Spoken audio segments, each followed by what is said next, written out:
ಇನ್ನು ಕಲಬುರಗಿ ಸೆಂಟ್ರಲ್ ಜೈಲಿನಿಂದ 6 ಕೈದಿಗಳ ಸ್ಥಳಾಂತರ. ಜೈಲಿನಲ್ಲಿ ಪದೇ ಪದೇ ಗಲಾಟೆ ಮಾಡ್ತಾ ಇದ್ರು.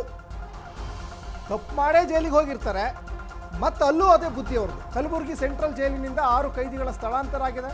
ಜೈಲಿನಲ್ಲಿ ಪದೇ ಪದೇ ಗಲಾಟೆ ಮಾಡ್ತಾ ಇದ್ದ ಹಿನ್ನೆಲೆಯಲ್ಲಿ ಶಿಫ್ಟ್ ಮಾಡಿದ್ದಾರೆ. ಅಲ್ಲೂ ಹೋದ್ರೂ ಬುದ್ಧಿ ಬಿಡ್ತಾ ಇಲ್ಲ ಅವರು.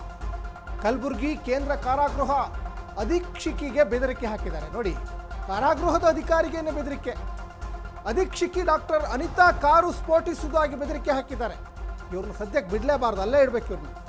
ರಾಜ್ಯದ ವಿವಿಧ ಜೈಲುಗಳಿಗೆ ಈಗ ಸ್ಥಳಾಂತರ ಮಾಡಿದ್ದಾರೆ ಅನ್ನೋದಿಲ್ಲಿ ಗೊತ್ತಾಗ್ತಾ ಇದೆ. ಬೆಳಗಾವಿ ಮತ್ತು ಧಾರವಾಡ, ಶಿವಮೊಗ್ಗ, ಬಳ್ಳಾರಿಗೆ ಸ್ಥಳಾಂತರ ಮಾಡ್ತಾರೆ. ಬಚ್ಚನ್ ಹಾಗೂ ಜುಲ್ಪೇಕರ್ ಸೇರಿದಂತೆ 6 ಕೈದಿಗಳನ್ನು ಶಿಫ್ಟ್ ಮಾಡಿದ್ದಾರೆ.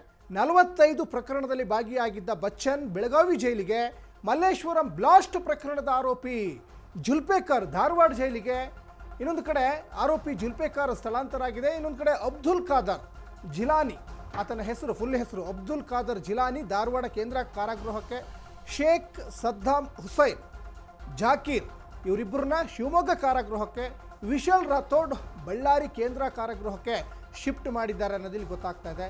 ಯಾಕಂದರೆ ಥರ ಮನಪರಿವರ್ತನೆ ಆಗ್ತದೆ ಜೈಲಿನಲ್ಲಿ ಇದ್ದರೆ ಅಂತ ಒಂದಿಷ್ಟು ಮಾತುಗಳು ಕೇಳಿ ಬರ್ತವೆ. ಇವ್ರಿಗೆ ಮನಪರಿವರ್ತನೆ ಆಗಲ್ಲ. ಇವರು ಮತ್ತೆ ಮತ್ತೆ ಈ ಥರ ದುಷ್ಕೃತ್ಯಗಳಲ್ಲಿ ಭಾಗಿದಾರರಾಗಲಿಕ್ಕೆ ಇಲ್ಲಿ ಸಂಚು ರೂಪಿಸ್ತಾನೆ ಇರ್ತಾರೆ. ಇಂಥವ್ರಿಗೆ ಬಿಡಬಾರ್ದು ಜೈಲಿಂದ ಹೊರಗಡೆ, ಅಲ್ಲೇ ಇಡಬೇಕು ಇವರಿಗೆ.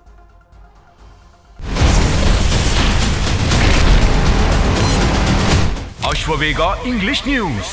Coming soon. Your channel, your voice, your trust.